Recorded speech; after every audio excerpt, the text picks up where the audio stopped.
সবথেকে বড় খবর, অন্নপূর্ণা ভান্ডারে কিন্তু স্ট্যাটাস চেক করা যাচ্ছে যে আপনার টাকাটা ঢুকলো না কি কারণে, অ্যাপ্লিকেশনকে রিজেক্ট হলো না, পেমেন্ট ফেলড হয়ে গেল, সবকিছু কিন্তু ওয়েবসাইটে দেখা যাচ্ছে। তো হাতের ফোনের সাহায্যে কিভাবে আপনি চেক করবেন স্টেপ বাই স্টেপ আপনাকে শেখানো হবে, এবং ওয়েবসাইট থেকে আপনি চেক করতে পারবেন। সেই ওয়েবসাইটের লিঙ্কটাও আমি কিন্তু ডেসক্রিপশন বক্স এবং কমেন্ট বক্সে পিন করে দেবো, আপনারা গিয়ে চেক আউট করে নিতে পারবেন। গুগলে গিয়ে আপনাকে সার্চ করতে হবে সোশ্যাল রেজিস্ট্রি www.gov এই পোর্টালে, ঠিক আছে? সোশ্যাল রেজিস্ট্রিতে আপনাকে যেতে হবে।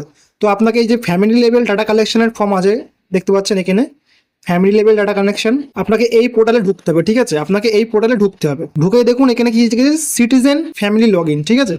সিটিজেন ফ্যামিলি লগ ইনে আপনাকে ক্লিক করতে হবে, দিয়ে আপনি যেই ডিস্ট্রিক্টের আন্ডারে আছেন সেই ডিস্ট্রিক্টটা আপনাকে এখান থেকে চুজ করে নিতে হবে। ধরুন আপনি যদি নদিয়া ডিস্ট্রিক্ট থেকে দেখেন তাহলে নদিয়া ডিস্ট্রিক্ট সিলেক্ট করবেন। এখানে আপনার যে ফোন নাম্বার আছে সেই ফোন নাম্বারটা আপনি এখানে দেবেন, আর এখানে ক্যাপচার কোডটা ফিল করে রিকোয়েস্ট ওটিপি করবেন। যখনই আপনার রিকোয়েস্ট ওটিপি করবেন তখনই আপনি দেখবেন অ্যাপ্লিকেশন আইডি, ঠিক আছে, কার নামে করা, হেড অফ দ্য ফ্যামিলি এবং বেনিফিশিয়ারি স্ট্যাটাস ডিটেলস আপনি দেখতে পারবেন, ঠিক আছে? দেখুন এখানে দেখুন ইনার কি হয়েছে, পেমেন্ট ফেলিয়ার, অর্থাৎ ইনার যে পেমেন্টটা না সেটা ফেল হয়ে গেছে, অর্থাৎ ইনার ব্যাংকে সমস্যা আছে, হয়তো ডিবিডিতে সমস্যা আছে, হয়তো ডিবিডি ঠিকঠাকভাবে করা নেই ডিবিডি লিঙ্কটা, সেই জন্য আপনার এখানে পেমেন্ট ফেলিয়ার দেখাচ্ছে।